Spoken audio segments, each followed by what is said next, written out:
Hi, everybody. This is Father Pete McCormick. It's so wonderful for you all to join us tonight for this time of prayer. This Holy Week is admittedly different from anything that we have done up until now.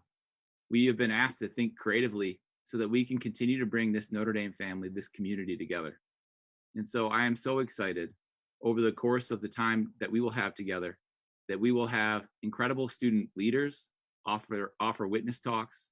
We will have an amazing alum in Danielle Rose to sing and lead us in song.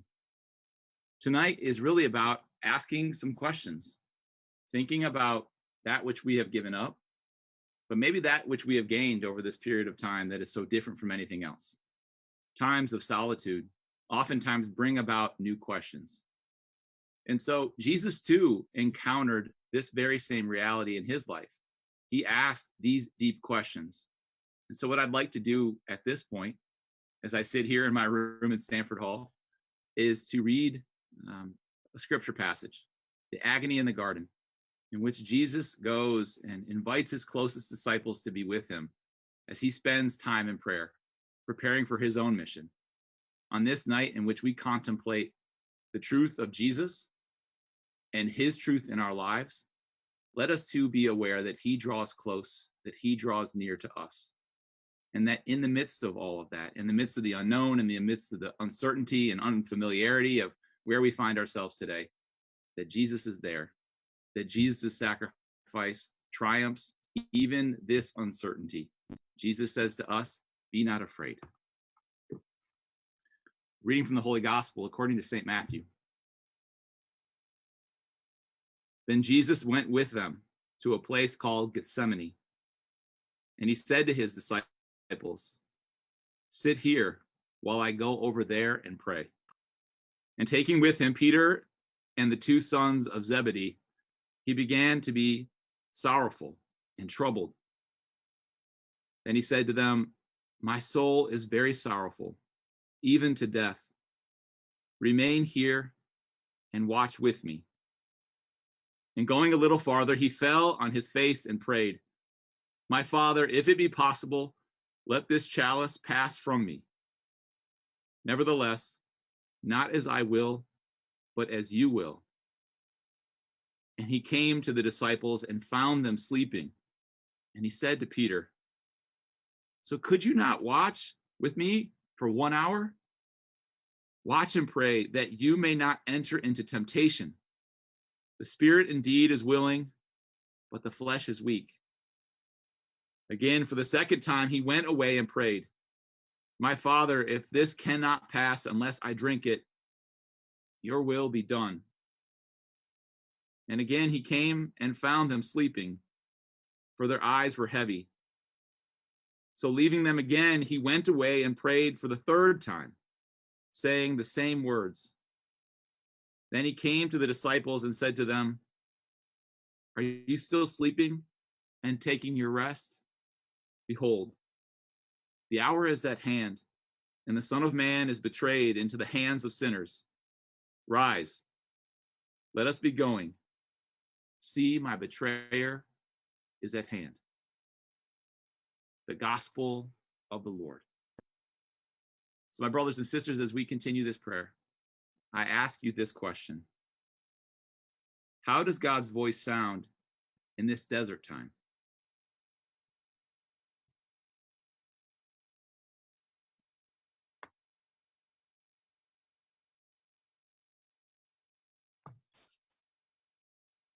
Hello, everyone. My name is Sean Wu. I'm a senior from Siegfried Hall, and I study finance and theology. Um, and so today I'll offer a little reflection, like on the question that Father Pete posed, on how, in the silence of the heart, how God's voice sounds during this desert time. Not all silences are the same. Since coming back home to Syracuse, New York, I've struggled to make time for not just physical silence, but perhaps more importantly, a silence within the heart. I think there's a significant difference between the silence of a long, peaceful walk at night versus the silence of being consumed by social media and the constant demands of life. Thomas Merton articulates this continuum as the space between positive and negative silence, and describes positive silence as a disciplined choice, the courage to just be in the authenticity of our everyday lives, a confronting of the reality of our true inner selves and the invisible God present within us. Our culture, our culture is structured in many ways to help us avoid the silent inner self, and I found this time of quarantine to be incredibly hard. I am constantly faced with the temptation to fill my moments of silence with the mindless consumption of media, news, of information. The idea of sitting present in silence and just being absolutely terrifies me, and I do all that I can to avoid it. But one thing that has been super helpful to me is this analogy that a good friend shared. She says, there's a big difference between intentionally scheduling a monthly coffee date with a friend versus going to the coffee shop every month and happening to run into him there. In this time of quarantine, I think one way I've been able to hear God's voice has been through intentionally scheduling quality time with Him, as you would with any close relationship, and creating space to notice what tugs at my heart and what keeps coming up.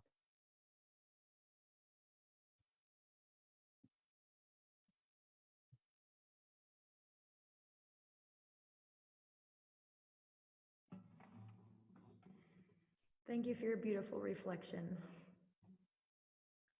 Lord, help each of us to have the courage to be able to encounter you in the silence within ourselves. Even when it's scary and uncomfortable, help us encounter your love there.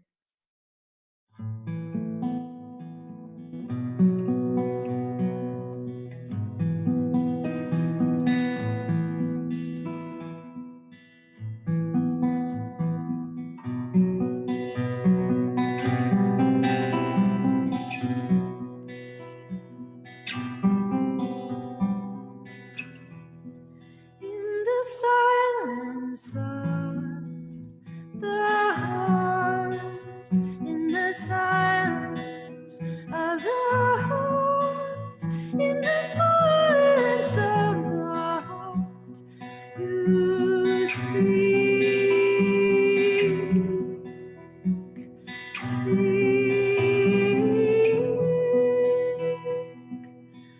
Thus says the Lord, I will allure her.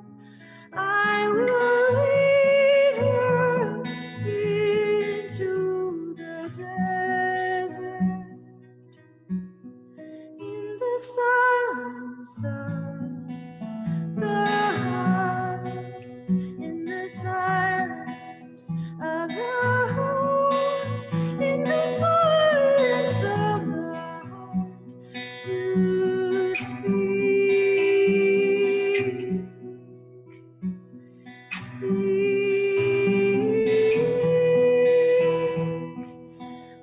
There she shall respond as in the days of her youth, when she came up from the land of Egypt. In the silence of the heart, in the silence of the heart, in the silence of the heart, you speak.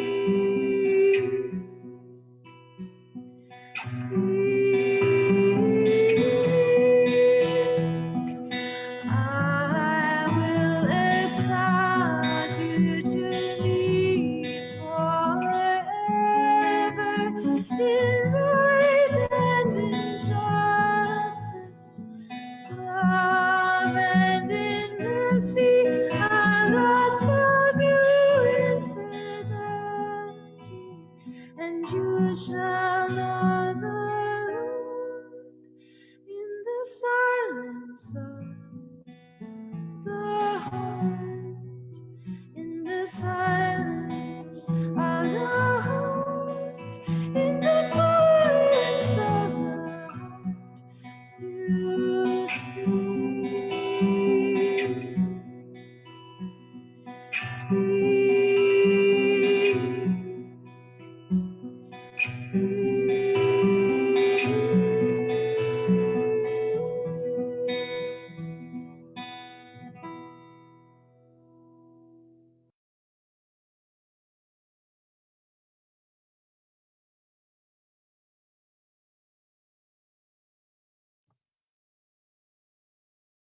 During these difficult times, we often call into question God's goodness, and we wrestle with trusting in Him. One person in the Bible who had to struggle through this was Abraham. As he listened for God's voice, and as he responded to the call to sacrifice his son, Isaac. Have you felt called to sacrifice something or someone in your life that has normally brought you so much closer to God? Why would God ever ask such a thing?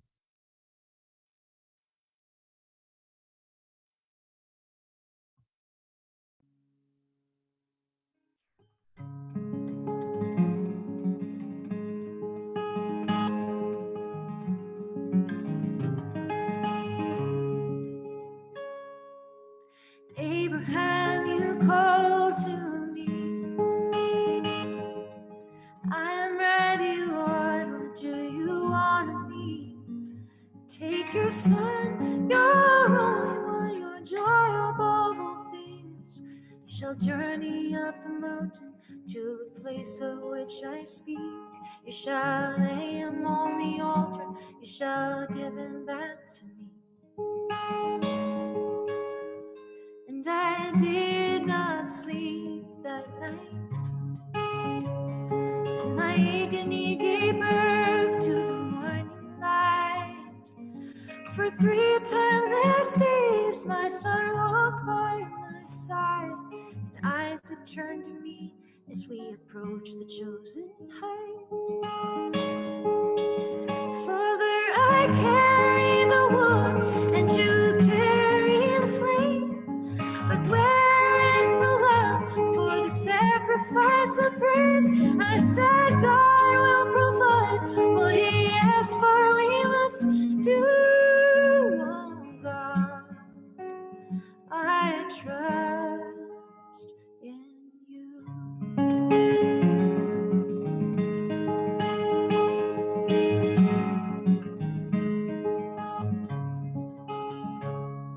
This was the child you gave to me, the fruit of all my prayers I offered fervently.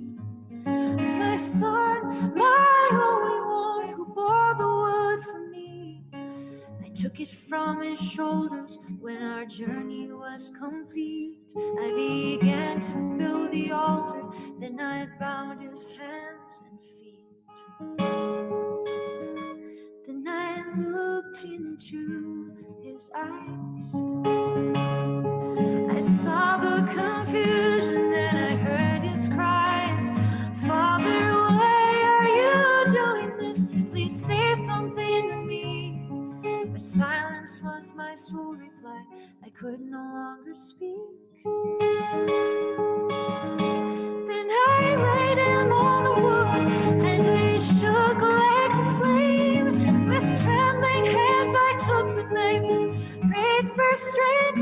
Oh, I do not understand, but my love for you is true. Oh God, I trust in you.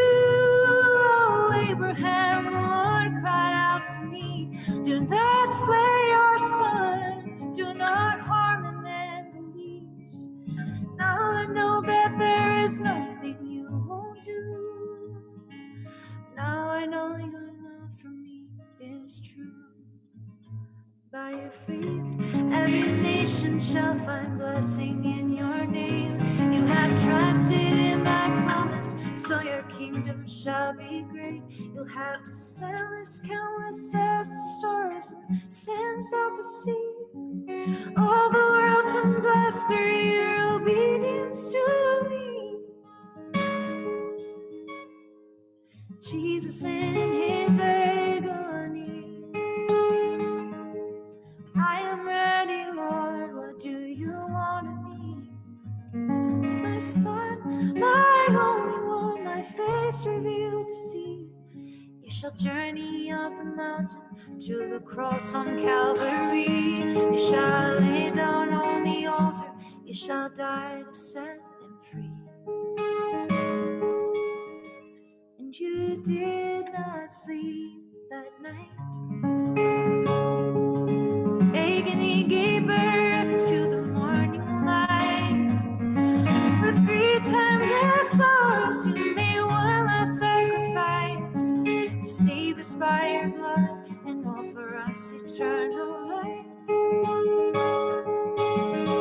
Lamb of God upon the wood, with the Spirit's burning flame, the Father gave His only Son as the Lamb to be slain, to fulfill every hope that your promises are true. Oh God, I trust in Jesus. I trust in Jesus.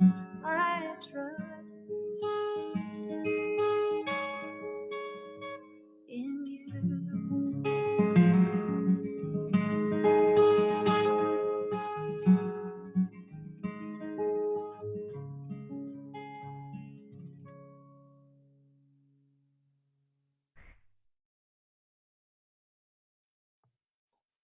Whether in big or small moments of life, our faith in God is intricately connected with our trust in Him. Reflect on an experience of asking God for something and putting all of your trust in God to hear and answer you.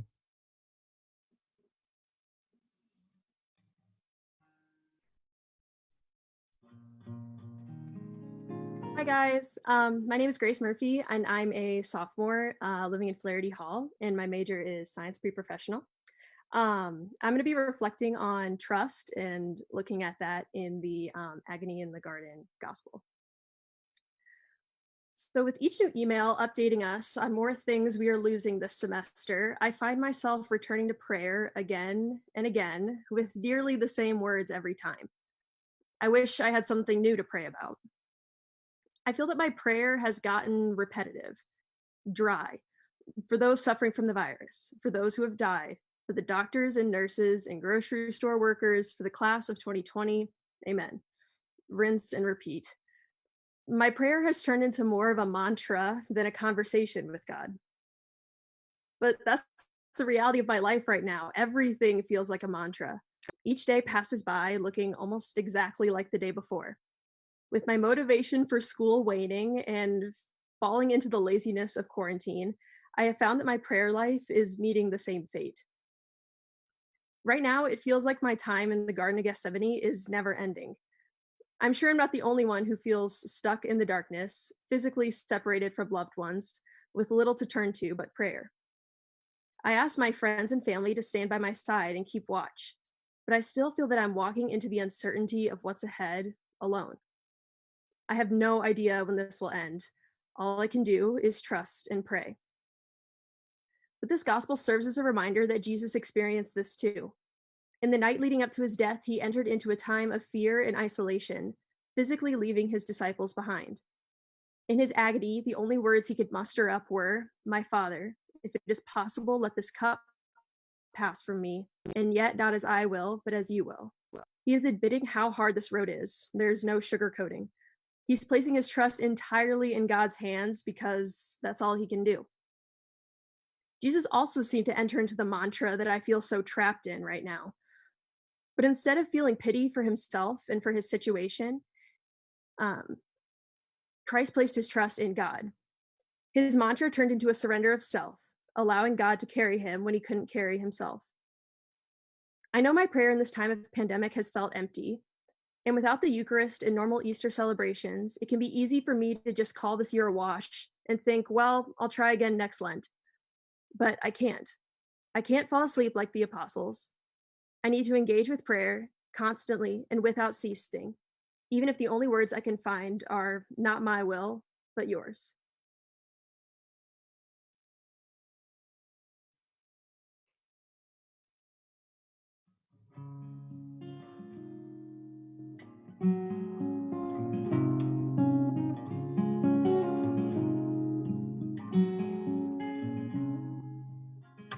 The world's in darkness, but I cannot sleep. All my friends want to be with me, but they cannot wake from dreams. I am surrounded by the ones who love me most. that I have never felt so low.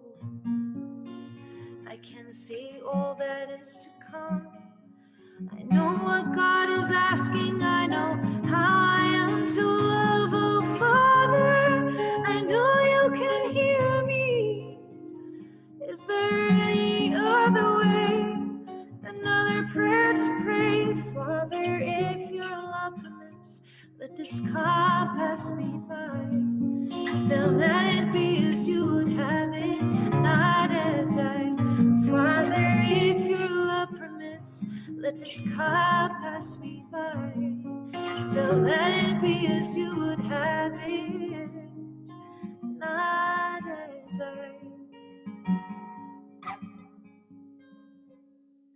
I know my betrayal is a never-ending one, and I know salvation's in the hands of the Son. So I fall to the earth, and my knees hit the ground, and I bury my face in the darkness that surrounds me. How much more will my heart break?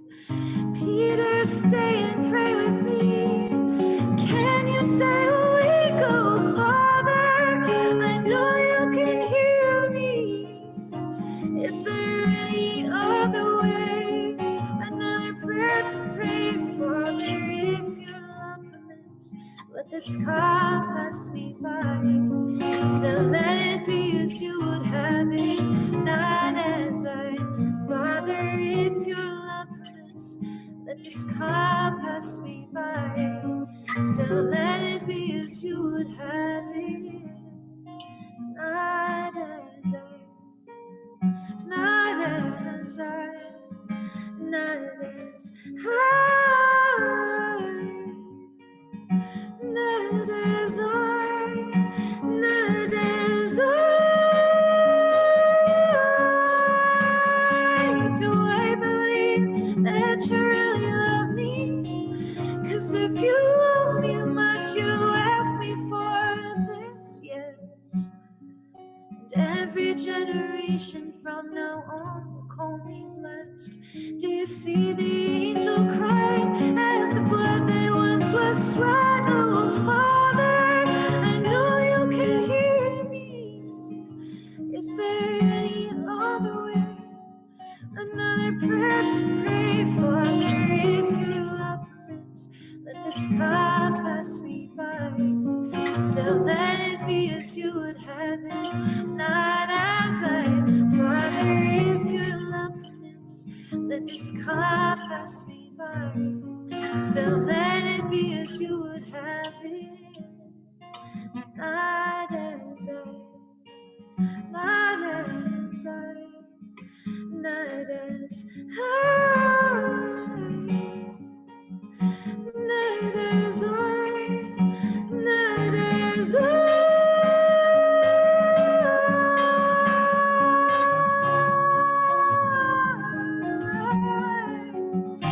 Not as I.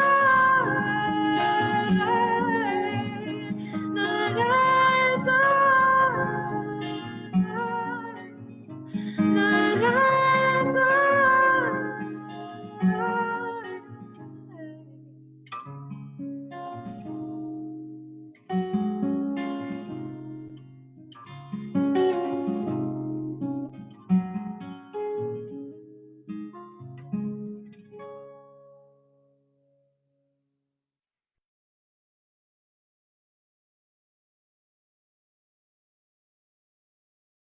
It has been said that this is the psalm Jesus prayed during his imprisonment after the arrest in the Garden of Gethsemane, when he awaited his passion and death the following day. How can you relate to Jesus anew in this moment of his suffering?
imprisoned, I cannot escape.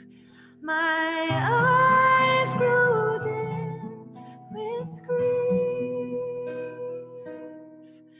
Your wrath lies heavy upon me, Lord.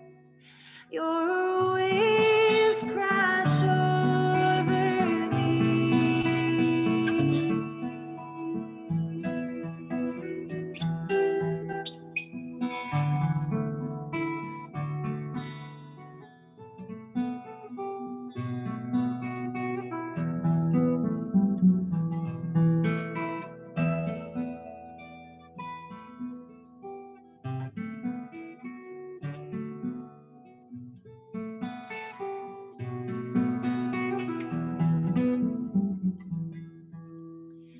Is your love proclaimed in the grave?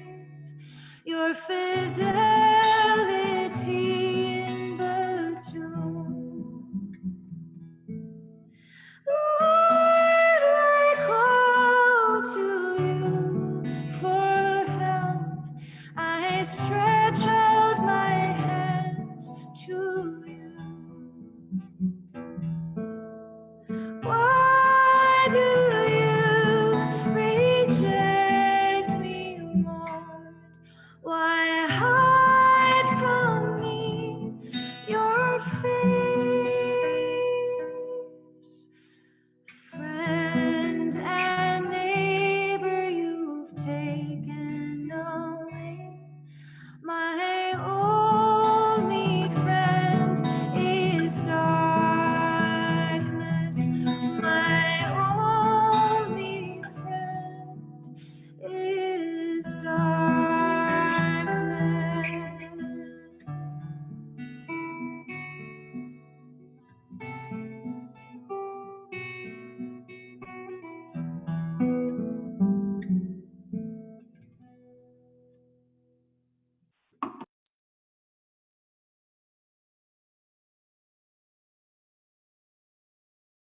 Do you believe that God can do what seems impossible? Consider the marvelous deeds God has done in your life and ask God, how will we do the impossible together?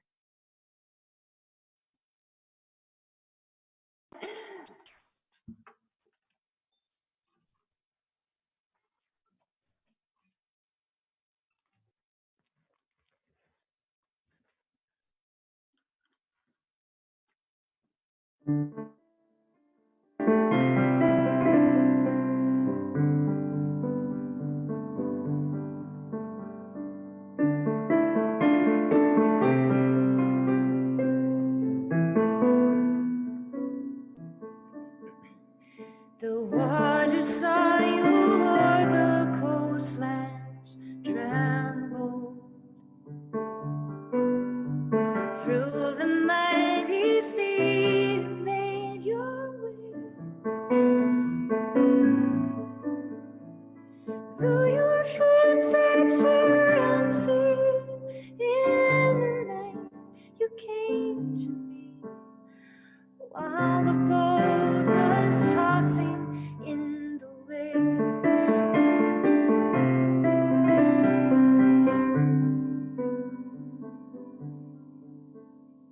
are you but a ghost? I cried in terror. Take courage, it is I, don't be afraid. Lord, if it's you, command I come. Walk upon the water now. You whom even wind and seas obey.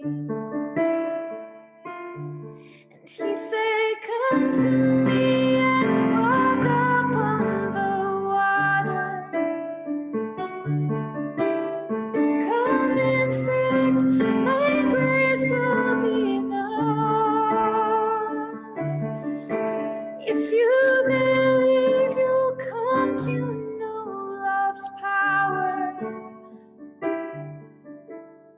Come to me and I will hold you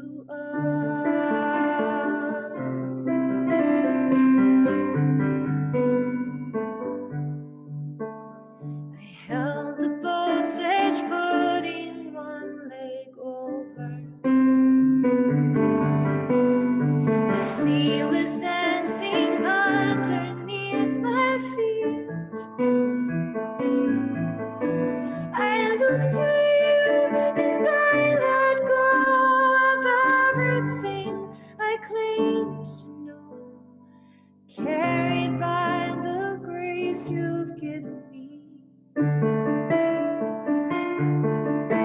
But can I really walk upon this water? The wind is strong and I am so afraid. My faith is weak, Lord, save me with your power. I am sinking deep into the waves.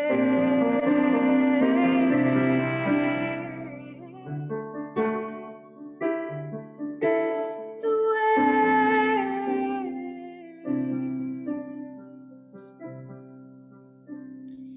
You raised your hand and stretched it out to save me.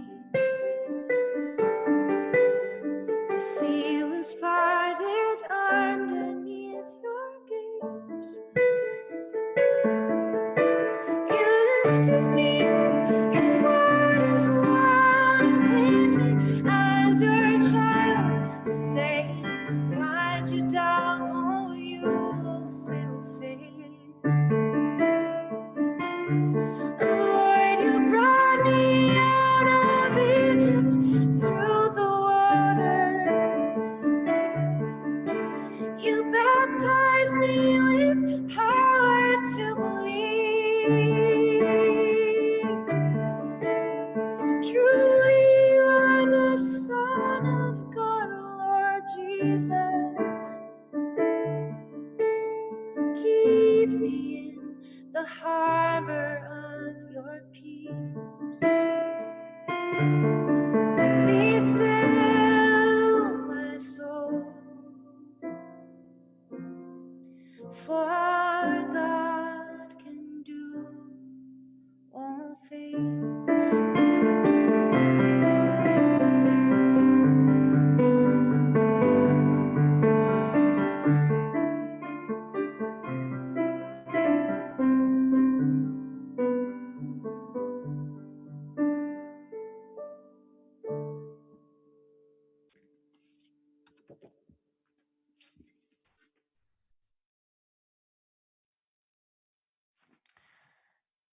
Hi, everyone. So my name is Danielle, and it's just an amazing privilege to be here to pray together with you tonight. It's amazing how we can be united together in this mysterious time. And tonight I wanted to share with you a little testimony and a song that is a brand new song that has never been shared kind of publicly before until this night. It's a song called An Act of Spiritual Communion. When I was a student at Notre Dame, my sophomore fall, I studied abroad on a program called Semester Around the World program. We studied all around Asian countries, and I was exposed to so many different faiths around the world. And I found myself deeply grappling with my own identity as a Catholic Christian and realizing that in order for me to genuinely say, this is truly my faith, this is what I believe, there could be no lukewarmness in that. I wanted to really mean what I believed. And I began to grapple deeply with this reality and this question of, is it truly Jesus' body and blood present in the Eucharist at Mass? Is this just symbolic? Is it truly him? This kind of burning question, it pierced my heart, and I found myself on a deep interior journey, kind of burning and longing to believe. I could feel my unbelief, and I wanted to truly believe that it really was him, because if it wasn't actually him, then I didn't want to just pretend and fake it that it was. And so I began to kind of beg God for that faith, and I began to have this kind of consuming desire to go to receive him daily in daily Mass at Notre Dame. And so sophomore spring, when I was back at Notre Dame, it was this beginning of this relationship with Jesus, of this commitment to go to daily Mass. And I wanted to just long for him and seek him, and I begged him to please give me that faith if it really was him. Began asking that question, like, if it really is you there, your body and blood, all of heaven's grace given to us in the Eucharist each time we come to receive you there, help me to know, why would you choose to do it that way? Why? And so I began to ponder that question, and that really lasted for a couple of years, to be honest, where I would go to Mass every day and I would still be asking that question. And then there came this point that actually was more scary to me than the doubt and question of, is it really him there? Could that be? Is it, because I thought to myself, if that was really true, how could I ever live a single day of my life without going to literally touch and be with Jesus? Like, give all of heaven's graces given to me in his body and his blood. How could I ever let a day pass? So that was, this intimidating thing. Like, what if that really is the case? And then all of a sudden, there was a point in my senior year, after 2 years of this process, where all of a sudden I realized that I already knew it really was him, and I really did believe. And then I actually became very overwhelmed because I realized that now I had to live what I believed. And my life was like forever shifted because I knew that it really was him there, and that he really was giving himself to me. And now I needed to my life had to actually manifest the reality that when I would come to receive him every day, I needed to be able to actually live his love the way he had given it to me. And that was very overwhelming because I literally had no excuse but to be able to give that love, that pure, perfect gift of his love in his body and blood given to me every day at daily Mass. And so for about 16 years from that point, year 2000, my sophomore year spring, into the long journey of my vocational discernment and all these things, about 16 years of diehard daily Mass. Every day, the day before, I would figure out where I could go and when, and it was going to happen. I was going to go receive Jesus. And then as a mother, I was a stay-at-home mother, and when we were blessed with our first child, and my life began to shift with the needs of the child and the baby, with food and naps and all these things, and I was still dragging Agnes to daily Mass every day for about 18 months, and then came to this deep surrender that even though I had really said to God I would rather die than go to daily Mass, it was clear that it wasn't his will anymore for me to start dragging Agnes every day to Mass with her own needs of sleeping and eating at all those times that Mass was, daily Mass. And so this song is written many years following Agnes' birth, and Agnes is 5.5 now, but this past year I wrote this song of this kind of longing of my heart, of this act of spiritual communion from my home. And I actually keep an empty monstrance. When you go to adoration, I keep this monstrance empty in our house as a constant reminder for me that when I'm in the home, that I unite my life and my prayer as an act of spiritual communion, that even though I'm not able to go physically receive Jesus, that he is meeting me in his will and giving himself to me, and that I'm adoring him in the Eucharist, from doing his will. And so this song, this past couple of weeks, I've been trying to work on like a legitimate recording of it with some friends, and it should be released in the next maybe week or something like that. But this song, I pray, can be a little consolation for you now, as the whole world is experiencing this kind of separation from Jesus in the Eucharist and Mass. It's very painful, and it can awaken in us like a longing that maybe we didn't even know we had, or maybe even a lukewarmness in us that we didn't realize was there, of the gift that we do receive in him. And so I offer you, I'm not very good at being concise. As you can see, I'm very long-winded with explaining things, but I pray that this prayer for you tonight, in sharing this, that it can be a moment where all of us can, with just the depths of our hearts, just reach out to him in the Eucharist, where he's waiting, in all the tabernacles across the world, and all the priests that are celebrating Mass. I'm offering the sacrifice of Jesus this Holy Week. It's such a mysterious time to be separated from him in that physical way, but we unite our hearts in love and longing, knowing that that's what he's just longing for so much, that when we can come to receive him again, that he would feel that love just poured out from us in a way that we've never given it to him before.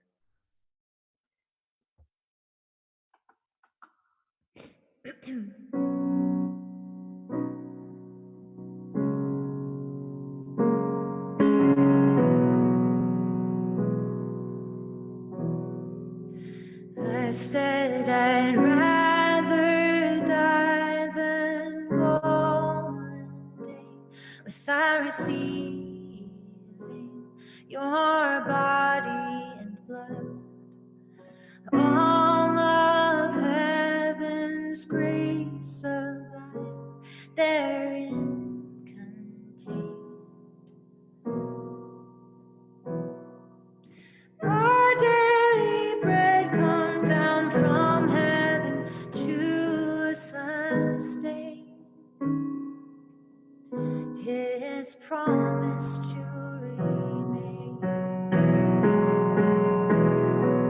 Since I cannot come to receive you now, I'll reach with arms of faith across this town. What I wouldn't give to touch you, my lover lies and wait for me to give his body in holy communion, to become one with me, the divine ecstasy.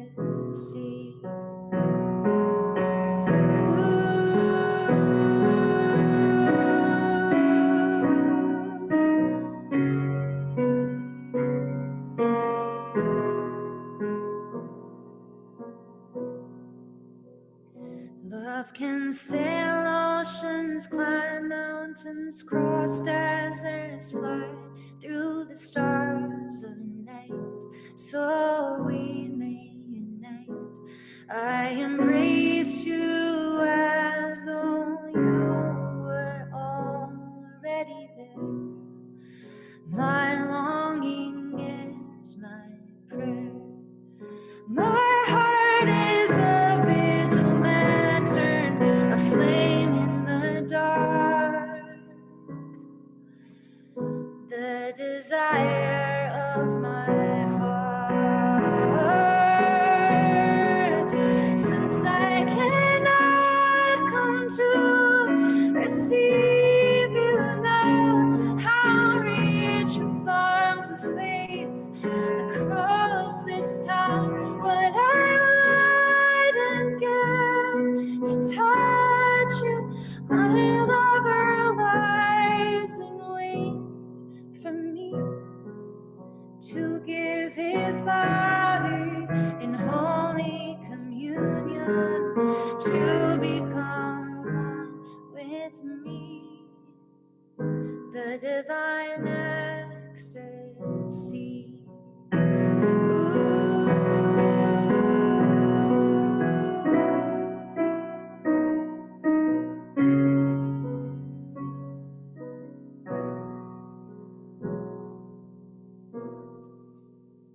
May your heart, oh Jesus, in the most blessed sacrament, thou art present, be praised, adored, and loved with grateful affection at every moment.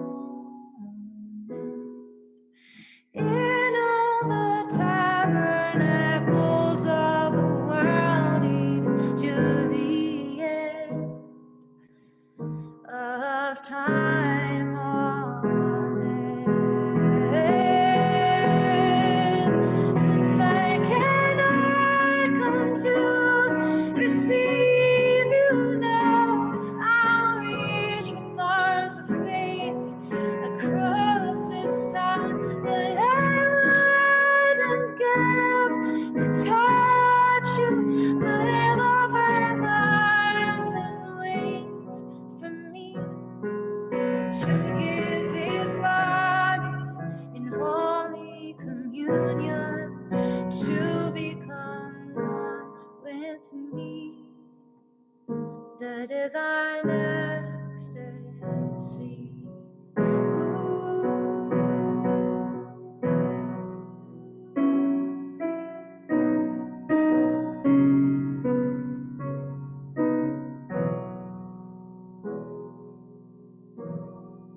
Since I cannot come to receive you now, I'll reach with arms of faith across this town. What I wouldn't give to touch you, my lover lies and waits for me.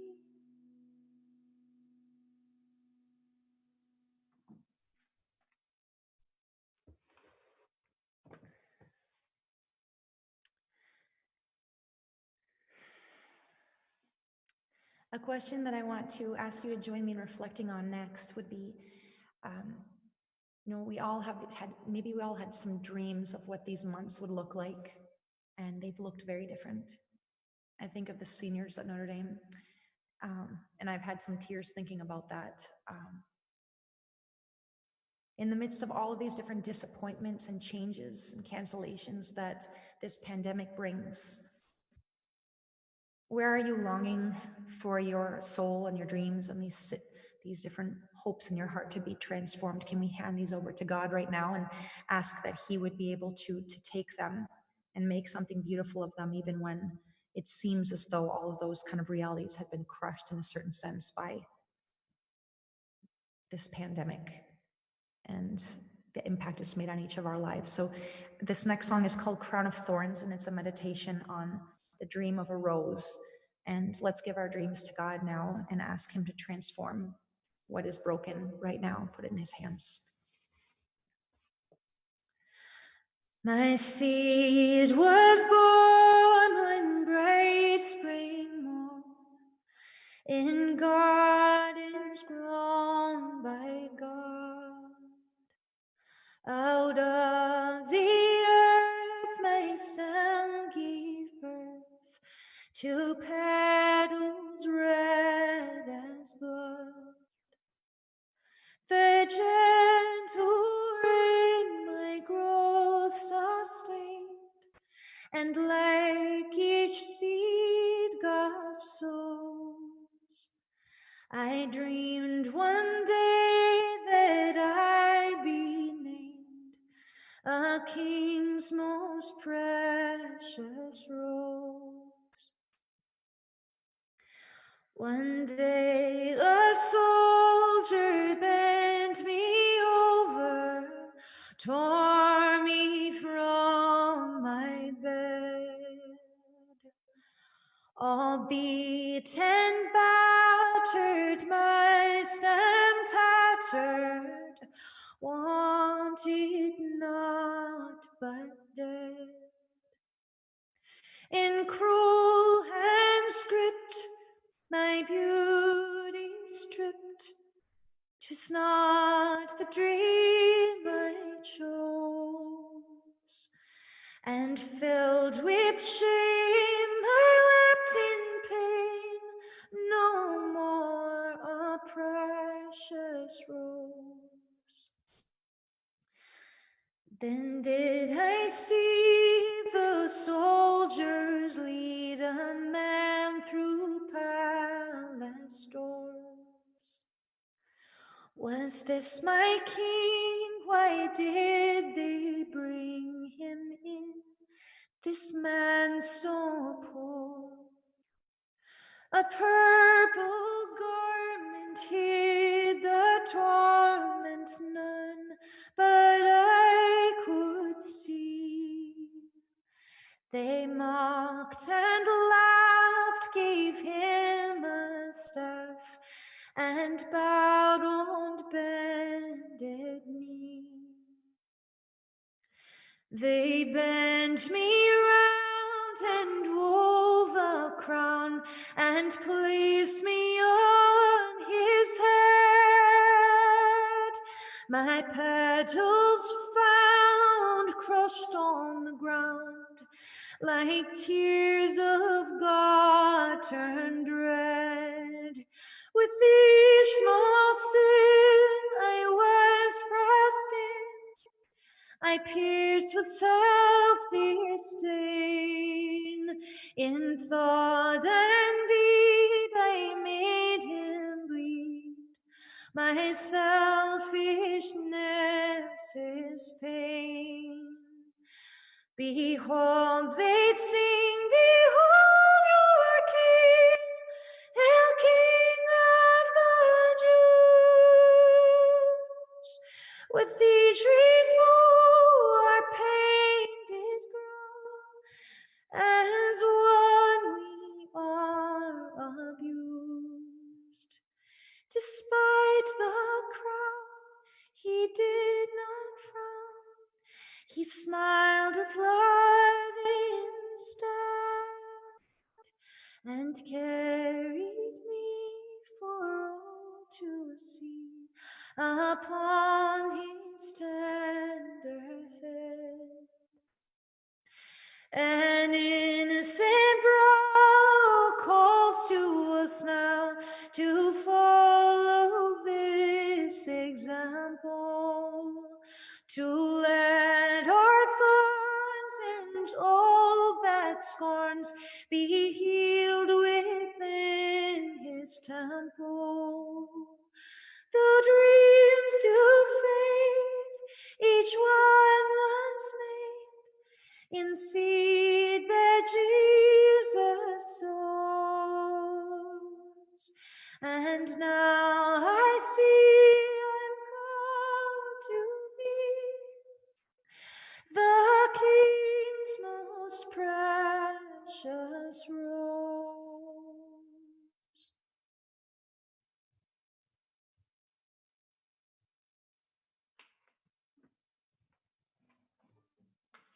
Just as Christ accepted his crown of thorns willingly, we too are faced with our own crown during this time of self-isolation.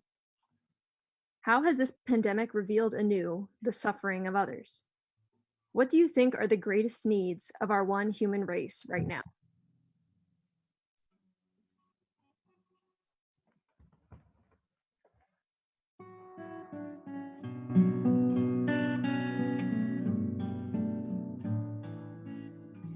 Love until it hurts, until we feel their pain, to love the way you love and give the way you gave your life for us, to understand our pain, emptying yourself, you became a slave.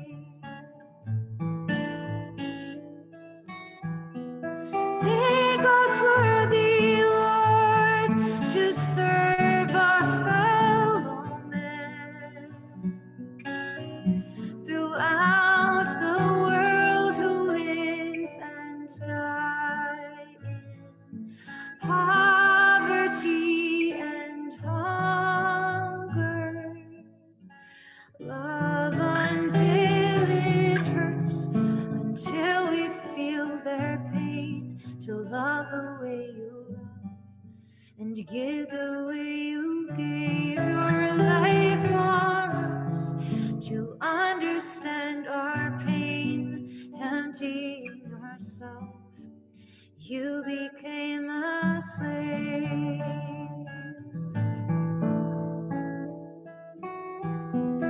Give them through our hands this day their daily bread, and by our understanding love give peace and joy, Lord, help us. Love until it hurts, until we feel their pain, to love the way you love and give the way you gave your life for us, to understand our pain, emptying yourself, you became a slave.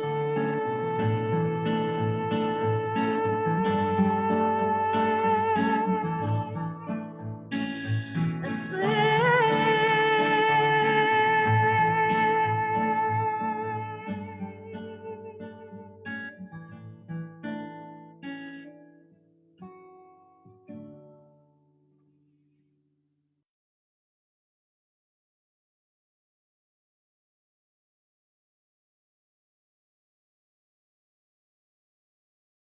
Hi everyone, I'm Bev Watson. I am a junior chemical engineering major and I live in Howard Hall on campus. This evening I'm going to be kind of expanding on Danielle's reflection, like as our prayer lives and in the midst of all the suffering that's taking place in so many people's lives across the world, kind of some different ways that we can see a new manifestation of God that we've never seen before.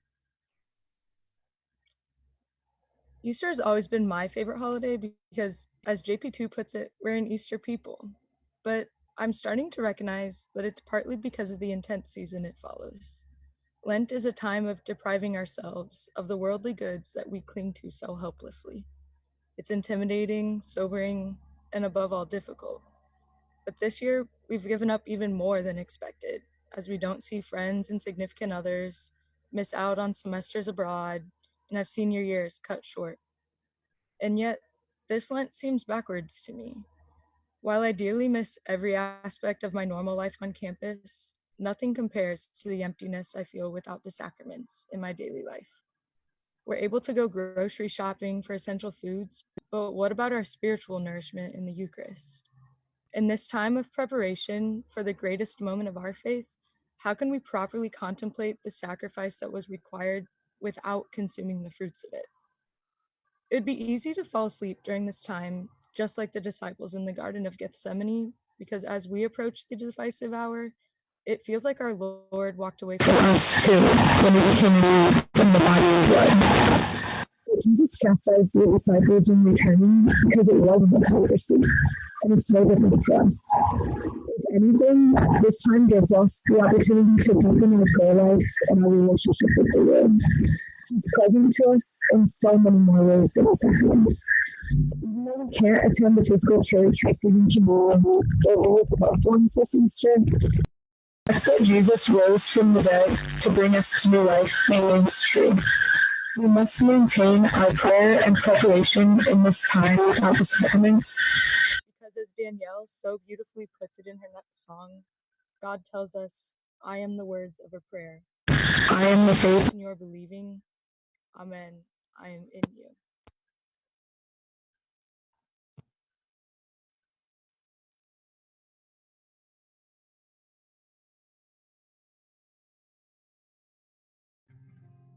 You want to know me, you want to see my face. I do not age with time, I do not fit into space.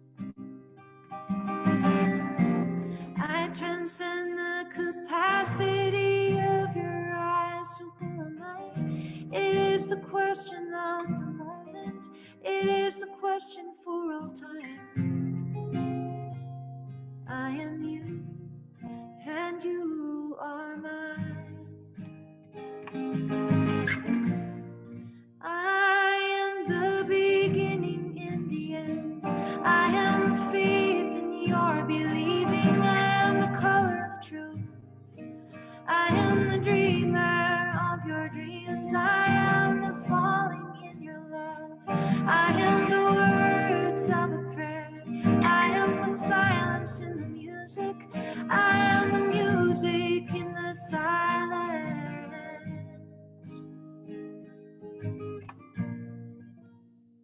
I am your father. I am your mother. I am the man who cannot cry. I am the story in your eyes. I am the orphan of war. I am the leopard begging on the corner. I am the black slave in chains. I am the Muslim bride who cannot show her face. I am the cross you carry again. I am the beginning and the end. I am the faith in your believing. I am the color of truth. I am the dreamer of your dreams. I am the falling in your love. I am the words of a prayer. I am the silence in the music. I am the music in the silence.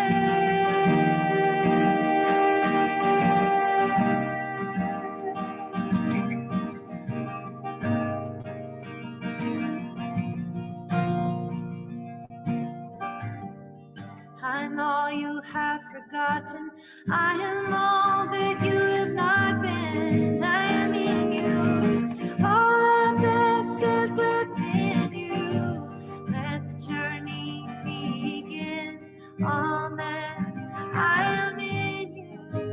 Amen.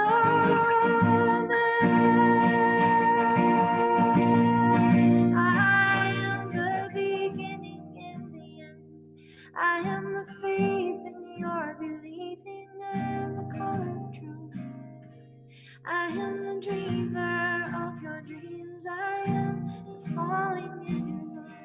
I am the words of prayer. I am the silence in music. I am the music. I am the beginning and the end. I am the faith in your believing. I am the color of truth. I am the dreamer of your dreams. I am the falling in your love. I am the words of a prayer. I am the silence in the music.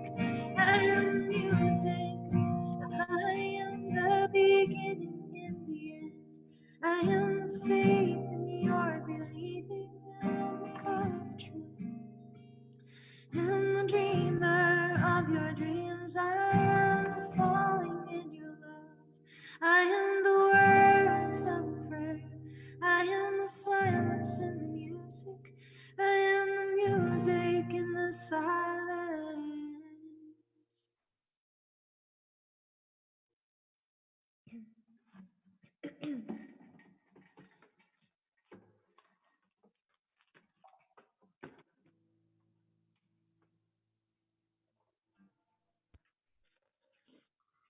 As this evening comes to a close, I invite you to turn to our mother, Mary, with us. Think about how Mary can be a mother to you now in the midst of such profound suffering across the world. For those of you who are familiar with the Latin Salve Regina, the hymn that people of faith across the world in monasteries or just in their dedication to our Blessed Mother, we turn to her. And so I invite you, wherever you are, to please join in singing this if you're familiar with it, and if not, just lift up your hearts to Mary and ask for her to help teach us, as she was hidden in her home in Nazareth for those 30 years, so much silence, so much kind of simplicity, and that she'd teach us how to be able to enter into union with Christ right here in our homes where we find ourselves in this time. Salve Regina, Mater Misericordiae, Vita dulcedo, et spes nostra salve. A te clamamus, exules filii Eve, a te suspiramus, gementes et flentes, in hoc lacrimarum vale. Ego advocata nostra, iros tuos, misericordes oculos, ad nos converte. Et Iesu, benedictum fructum ventris tui, nobis post hoc exilium ostende. O clement, o pia, o dulcis Virgo Maria.